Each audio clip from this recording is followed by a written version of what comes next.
بسم اللہ الرحمن الرحیم۔ واو اور اذ جب، قل کہا تم نے، یا اے موسیٰ موسیٰ علیہ السلام، لن ہرگز نہیں، نؤمنا ہم ایمان لائیں گے، نون کا مطلب ہم، نؤمنا ہم ایمان لائیں گے، لا لیے کا تیرے لیے، حتیٰ یہاں تک کہ نرا ہم دیکھ لیں، نون کا مطلب ہم، نرا ہم دیکھ لیں، اللہ کو جہرتاً سامنے، پس اخذت پکڑ لیا، تمہیں الصاعقۃ بجلی نے یا کڑک نے، واو اور انتم تھے تم تنظرون دیکھ رہے، وَإِذْ قُلْتُمْ يَا مُوسَىٰ لَن نُّؤْمِنَ لَكَ حَتَّىٰ نَرَى اللَّهَ جَهْرَةً، اور جب تم نے کہا اے موسیٰ ہم ہرگز تمہاری بات کا یقین نہیں کریں گے یہاں تک کہ اللہ کو اپنے سامنے نہ دیکھ لیں، فَأَخَذَتْكُمُ الصَّاعِقَةُ، بس تمہیں اچانک بجلی نے پکڑ لیا، وَأَنتُمْ تَنظُرُونَ تم دیکھ رہے تھے۔ نحمدہ و نصلی علی رسولہ الکریم، اما بعد، سورہ بقرہ کی ورس نمبر 55 ہے، جس میں اللہ تبارک و تعالی بنی اسرائیل کا ایک اسی سے متعلقہ جو ہم اس سے پہلے پڑھ رہے تھے کہ ان کو تورات دی گئی، پھر انہوں نے نافرمانی کی اور کیا کچھ ہوا، یہ ساری باتیں تو اسی سے متعلقہ ایک واقعہ بتا رہے ہیں کہ جب موسیٰ علیہ السلام کی قوم ان سے کہنے لگی، یعنی کہ جب موسیٰ علیہ السلام نے آ کر ان کو اللہ تبارک و تعالیٰ کی طرف سے تورات پیش کی، تو ان لوگوں نے یہ اعتراض کر دیا تھا کہ اللہ تعالیٰ ہم سے خود بات کریں، ہم خود جا کے اللہ کے سامنے ہوں اور ہمیں پتہ چلے کہ یہ اللہ نے ہی کتاب دی ہے۔ تو پھر وہ موسیٰ علیہ السلام ان کو لے کے 70 آدمیوں کو لے کے کوہ طور پر گئے تھے، اور وہاں اللہ تبارک و تعالیٰ نے ان سب لوگوں کو ڈائریکٹ مخاطب کیا تھا۔ لیکن کیا ہوا کہ انہوں نے اس کے باوجود بعد میں کہنے لگے، جب اللہ پاک نے مخاطب بھی کر لیا تو وہاں پہ جا کے وہ کہنے لگے نہیں نہیں، اس طرح ہم کیسے مان لیں، ہمیں کیا پتا کہ یہ اللہ بات کر رہے ہیں، ہم اللہ کو اپنے سامنے دیکھیں گے تو تب آپ کی بات مانیں گے۔ یعنی کہ پہلے تو انہوں نے ایک بات پہلے بھی کہہ دی، لیکن اللہ پاک نے ان کی بات پوری کر لی، تو اب چاہیے تو یہ تھا کہ فوراً اللہ تبارک و تعالیٰ کے اوپر ایمان لے کے آ جاتے، لیکن انہوں نے کیا کہہ دیا کہ نہیں، اب تو ہمیں اللہ کو دیکھنا ہے، اللہ سامنے نظر آئیں گے پھر ہم مانیں گے۔ تو اللہ تبارک و تعالیٰ کے غضب کو انہوں نے دعوت دی، اور ویسے بھی جب کوئی معجزہ مانگا جائے، اور یہ اللہ پاک کا یہ اصول ہے کہ معجزہ جب کوئی قوم مانگتی تھی اور اس کے بعد اگر وہ ایمان نہیں لاتی تھی یا اس معجزے کی بات پہ یقین، اللہ کی ذات پہ یقین نہیں کرتی تھی، تو ان کو سزا ملتی تھی۔ اسی طریقے سے جب ان کی بات پوری ہو گئی، اللہ تعالیٰ نے ان سے خطاب فرما لیا، تو اب چاہیے تو یہ تھا کہ یہ ایمان لے آتے، لیکن انہوں نے کہا کہ ایک اور فرمائش کر ڈالی، تو اللہ تبارک و تعالیٰ کی طرف سے ان کے اوپر ایک سزا آ گئی، اور وہ کیا تھی؟ ایک کڑک تھی، ایک بجلی تھی، ایک بہت کڑک کا مطلب ایک شدید ترین آواز، جس سے ابھی بھی ہمارے ہاں بجلی کڑکتی ہے جب ہے تو بہت زیادہ کڑک بھی ہوتی ہے، آواز بھی بہت شدید ہوتی ہے، اور بجلی کی چمک آ کے کسی جگہ پہ پڑتی ہے اور وہ جگہ جل کر خاکستر ہو جاتی ہے۔ تو اسی طریقے سے اللہ تبارک و تعالیٰ کی طرف سے وہ ایسی کڑک آئی کہ اس کی وجہ سے، اس کے ڈر اور خوف سے جیسے کہ ان کے دل بند ہو گئے ہوں، اور وہ کیا ہو گئے، سارے کے سارے مر گئے۔ اب یہ مر گئے، یہ بے ہوش ہوئے تھے، اللہ کی ذات جانتی ہے، لیکن یہ ہے کہ وہ دیکھنے میں بالکل مرے ہوئے تھے۔ تو موسیٰ علیہ السلام بڑے پریشان ہو گئے، تو انہوں نے اللہ تبارک و تعالیٰ سے دعا کی کہ یا اللہ، اگر یہ لوگ چونکہ یہ کوہ طور پہ آئے ہوئے تھے اور موسیٰ علیہ السلام ان کو لے کے آئے تھے، تو اگر میں ان کو واپس نہیں لے کے گیا تو قوم میرے خلاف ہو جائے گی، اور وہ کہیں گے کہ میں نے جو ہے ان کے بندوں کو باحفاظت گھر نہیں پہنچایا، حالانکہ میری ذمہ داری نہیں تھی، وہ ان کو جو بات ہے سب کچھ۔ لیکن موسیٰ علیہ السلام نے دعا کی کہ یا اللہ، اپنے مارنا تو تھا، مار لیں، آپ کے بندے ہیں، لیکن یہ کہ آج جو ہے نا ان کو چھوڑ دیں، کیونکہ میرے ساتھ یہ آئے تھے۔ تو موسیٰ علیہ السلام نے اللہ تبارک و تعالیٰ سے دعا کی، اور اللہ تبارک و تعالیٰ نے ان کی دعا کی وجہ سے، یہ نیکسٹ ورس میں ہم پڑھیں گے، اللہ تبارک و تعالیٰ نے ان کو دوبارہ زندگی بخشی، اور وہ سارے کے سارے ہوش میں آ گئے اور اٹھ کھڑے ہوئے۔ تو اللہ تبارک و تعالیٰ یہ فرما رہے ہیں کہ کیا ہوا کہ جب تم نے موسیٰ علیہ السلام سے کہا کہ موسیٰ ہم تمہارے اوپر اس وقت تک ایمان نہیں لائیں گے جب تک کہ اپنے سامنے تمہیں نہ دیکھ لیں، تو پھر کیا ہوا؟ تمہیں کڑکنے آ لی، یعنی اچانک ایک طوفانی آواز، ایک دردناک خوفناک آواز آئی، اور تم دیکھ رہے تھے۔ دیکھ رکھنے کا مطلب کیا ہے کہ ظاہر ہے ایک بجلی ایک دم آتے آتے سارے ایک دم تو نہیں فوت ہو گئے نا، سب پہ آہستہ آہستہ اثر ہوا، کوئی پہلے کوئی بعد میں۔ تو یعنی کہ جو پہلے والے تھے، جو ایک دم سے وہ اس کے سامنے بجلی سے ہلاک ہو گئے، تو دوسرے کیا کر رہے تھے؟ ان کو دیکھ رہے تھے۔ بہت ساری چیزیں ایسی ہوتی ہیں جو ہمارے لیے اتنی آسان نہیں ہوتی ان کو سمجھنا، یقین آنا اور ساری چیزیں، لیکن قرآن سارے کا سارا کیا ہے؟ ایک غیب ہے۔ ہمیں رب کریم پر جب ہم ایمان لا چکے ہیں تو ہم نے ہر چیز پر یقین کرنا ہے۔ کچھ ہمارے ناقص علم میں آئے گا، کچھ نہیں آئے گا، کچھ ہم سمجھا پائیں گے، کچھ ہمارا انداز صحیح نہیں ہوگا، ہم خود بات زیادہ اچھی طرح سے کلیئر نہیں کر پائیں گے، لیکن ہم نے کیا کرنا ہے؟ بات پہ یقین کرنا ہے، ہم نے مفہوم کو سمجھنا ہے۔ اور مفہوم کیا ہے کہ یہ واقعہ پیش آیا تھا کہ انہوں نے اللہ تبارک و تعالیٰ سے یہ ڈیمانڈ کر ڈالی تھی۔ آیات سے اتنی بات سمجھ میں آتی ہے کہ انہوں نے کہا تھا کہ اللہ ہمارے سامنے آئیں گے تو ہم ایمان لائیں گے، ورنہ ہم نہیں لاتے۔ تو اللہ پاک کی طرف سے ان کو ایک سزا ملی، ایک بجلی ان پہ آئی، کڑک آئی، اور وہ سب دیکھ رہے تھے، دیکھتے ہی دیکھتے وہ ہلاک ہو گئے۔ اتنی بات جو آیت مبارکہ سے ہمیں پتہ چل رہی ہے۔ اب یہ کہ کتنے گئے، کیسے گئے تھے، کیسے ہوا سارا کچھ، باقی چیزیں جو ہمارے علم میں آتی ہیں، جتنا ہم جانتے ہیں اتنا ہم شیئر کرتے ہیں، لیکن ہمارا علم بھی ناقص ہے، ہماری سمجھ بھی ناقص ہے، ہمارا یقین بھی کوئی خاص اتنا اچھا نہیں ہے۔ اللہ تبارک و تعالی ہم سب کو یقین نصیب، تو اس لیے ہم نے اپنے رب کے اس خوبصورت پیارے کلام کو سمجھنا ہے اور اس کے اندر سے اپنے لیے کوئی نقطہ نکالنا ہے کہ کہیں میں بھی بنی اسرائیل کی طرح اسی طرح کی کسی آزمائش میں تو نہیں ہوں، میں بھی کبھی ایسا تو نہیں سوچ لیتا کہ اللہ تعالیٰ ہیں یا نہیں ہے، یا اللہ تعالیٰ کے سامنے، اللہ تعالیٰ تو ہمیں نظر آ رہے ہیں ہر چیز میں۔ اللہ تعالیٰ جو ہے نا، یہ پوری کائنات کے اندر، دنیا کے اندر ایسی ایسی اللہ کی نعمتیں، ایسی چیزیں ہمیں نظر آ رہی ہیں کہ ہمیں ان میں اللہ پاک نظر آ رہے ہیں، اللہ پاک کی ذات سامنے موجود ہے ان میں، ہر چیز، یہ اتنا بڑا آسمان، یہ زمین، یہ چرند، یہ پرند، یہ پانی، یہ ہوا، یہ اللہ کی نعمتیں، سورج کے وقت پہ نکلنا ڈھلنا، ہر چیز ہمیں بتا رہی ہے کہ کوئی ہے اس نظام کو چلانے والا۔ ایک گھر کے سسٹم کو، ایک سالن چڑھا کے، ہانڈی چڑھا کے اگر ہم اس کو ٹائم پہ نہ دیکھیں تو وہ جل کے ختم ہو جاتی ہے۔ تو یہ رب کریم اگر ہم اس سارے نظام کو نہ چلا رہے ہوں، کوئی ذات اس سارے کام کو ڈیل نہ کر رہی ہو، تو اتنا بڑے کائنات، اتنا بڑا نظام کیسے چل سکتا ہے؟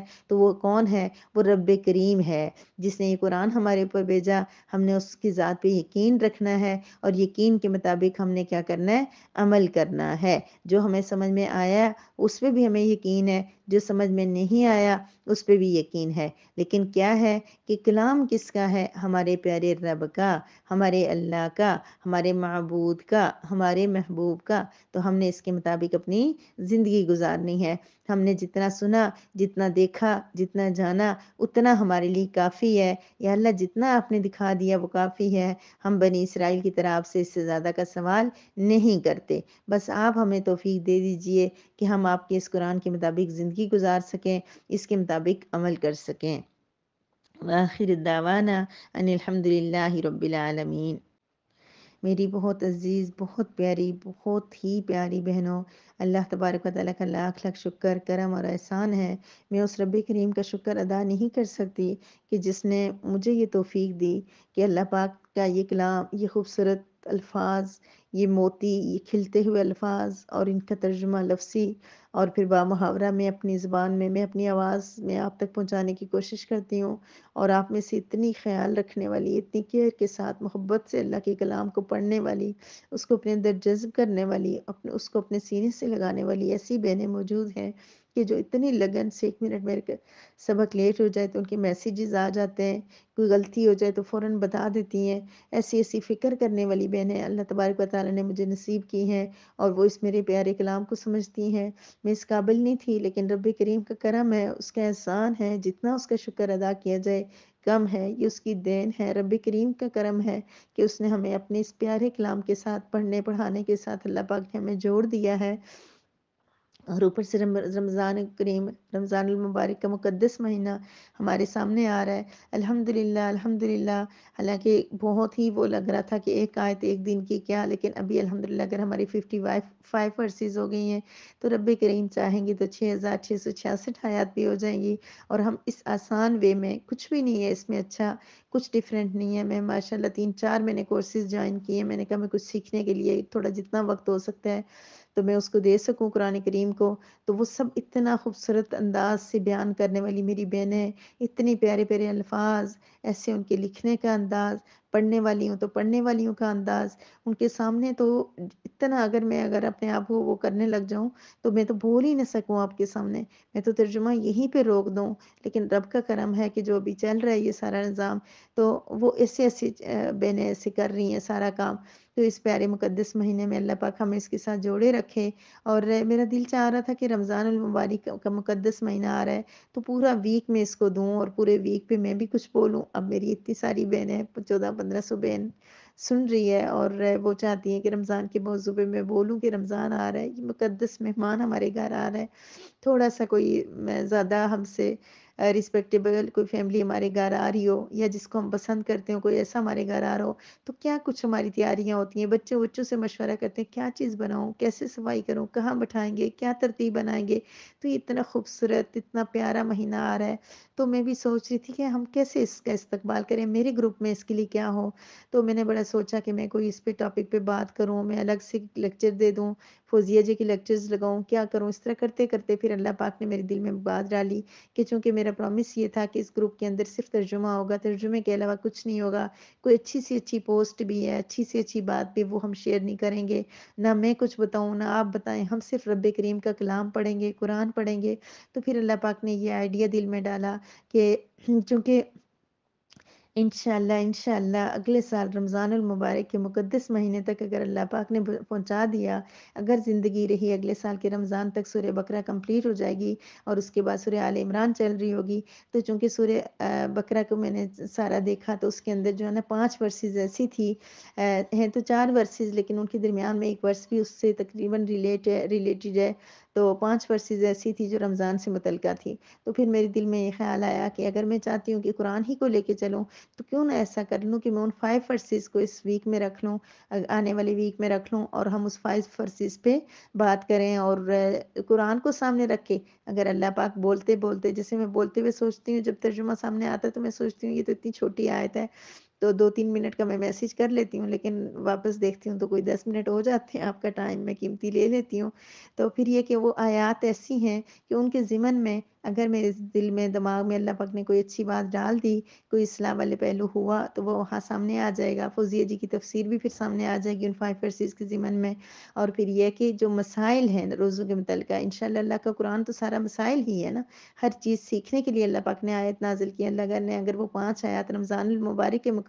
بارے میں نازل کی ہیں تو ظاہر ہے اس کے اندر ان کے اندر انفارمیشن ہوگی، ابھی میں نے ان کو پڑھا تو نہیں ہے لیکن یہ ہے کہ وہ تھوڑی سی لانگ ہیں، اور ترجمے کے حساب سے بھی میری بہنوں کو پہلے ویک میں تھوڑی محنت کرنی پڑے گی اور تھوڑی کوشش کرنی پڑے گی اور تھوڑا وقت بڑھانا پڑے گا، کیونکہ وہ 15 منٹ میں نہیں کور ہوں گی،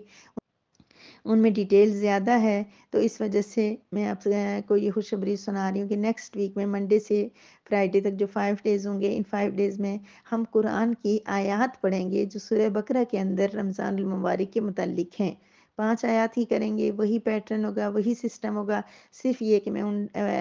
ورسز کو اپنی ڈائری میں نوٹ کر لوں گی، اور جب ہم انشاءاللہ ان ورسز تک پہنچیں گے تو وہاں پر جا کر وہ بالکل آپ نے پراپر اپنے پاس سیو رکھنی ہے اسی طریقے سے، اور اسی طرح جو بھی آپ کا طریقہ ہے پڑھنے کا، یاد کرنے کا، سنانے کا، سننے کا، سارا سسٹم وہی ہوگا۔ تو جب ہم وہاں پہنچیں گے، ان ورسز میں پہنچیں گے تو ہم ان 5 ورسز کو وہاں سے سکپ کر کے 5 ورسز آگے کر لیں گے، تاکہ انشاءاللہ ہمارا کوئی بھی وقت جو ہے نا وہ قرآن سے ہٹ کے نہیں ہوگا۔ تو بہرحال میں اس بات پہ خوش ہوں، تو اللہ پاک توفیق دیں کہ ہم ان آیات کو اچھے طریقے سے، ان آیات کے ضمن میں تھوڑا سا اگر لیکچر بڑا بھی ہو گیا، یعنی لیکچر تو میرا کیا لیکن فوزیہ جی کا اور جو بھی بات چیت ہے اس کے متعلق اگر ڈیٹیل میں آ گئی تو میری بہنیں امید ہے کہ رمضان کے استقبال میں، چونکہ منڈے کو پہلا دن ہوگا ہمارا، پھر ٹیوزڈے یا وینسڈے روزہ ہوگا، تو انشاءاللہ پھر اس کے ضمن میں جو بھی ان آیات میں بات کی جائے گی وہ تھوڑی لمبی بھی ہو سکتی ہے، لیکن وہ قرآن ہی کو لے کے ہوگی، اللہ پاک کے کلام کو لے کے ہوگی کہ رب کریم رمضان کے متعلق ہمیں کیا کہہ رہے ہیں، کیسے گائیڈ کر رہے ہیں، کیا سمجھانا چاہ رہے ہیں، تو وہ ساری وہاں سے ہوگی انشاءاللہ۔ تو نیکسٹ ویک میں ہمارا پیٹرن ذرا چینج ہوگا، اس لیے میں نے آپ سے شیئر کر دیا ہے۔ باقی اللہ تبارک و تعالیٰ کا خوبصورت پیارا مہینہ آ رہا ہے، اللہ پاک ہمیں اس کا حق ادا کرنے کی توفیق عطا فرمائے، اپنی رضا حاصل کرنے کی توفیق عطا فرمائے۔ میں دوبارہ کہہ رہی ہوں کہ رمضان کے حساب سے یہ پیکیج جو ہمارا گروپ ہے یہ کم ہے، 1 ورس ہوتی ہے اس میں روزانہ، اور رمضان میں دورہ ہونا چاہیے اور پورا پورا پارہ آپ کو سننا چاہیے۔ بہت سارے ایڈز اب تک آپ نے دیکھ لیے ہوں گے، اور میں جو خود جس کلاس کو جوائن کروں گی وہ میں بھی انشاءاللہ آپ سے شیئر کر دوں گی۔ تو بہرحال یہ ہے کہ آپ لوگ روزانہ کی بیس پہ ضرور بس ضرور جو ہے قرآن کو سننے کی ترتیب بنائیں۔ کم از کم اگر ہم سے زیادہ اعمال نہیں ہو سکتے تو ہم کچن میں برتن دھوتے ہوئے، کھانا بناتے ہوئے، افطاری بناتے ہوئے ہم موبائل کے اندر آڈیوز لگا کے جو قرآن کے متعلقہ ترجمہ ہو یا کوئی بیان ہو اچھا سا، کوئی اس کے متعلقہ جیسے صراط مستقیم گروپ بھی ہم نے جوائن کیا ہوگا، اس میں اچھی اچھی چیزیں ہوتی ہیں، تو وہاں سے ہم ان کو پک کریں، سنیں، تاکہ جو کام جو ہم کہتے ہیں نا ہمارے پاس کام بہت زیادہ ہوتے ہیں تو اس لیے ہم رمضان میں عبادات نہیں کر سکتے، وہ کام بھی عبادت بن جائیں۔ وآخر دعوانا ان الحمد للہ رب العالمین۔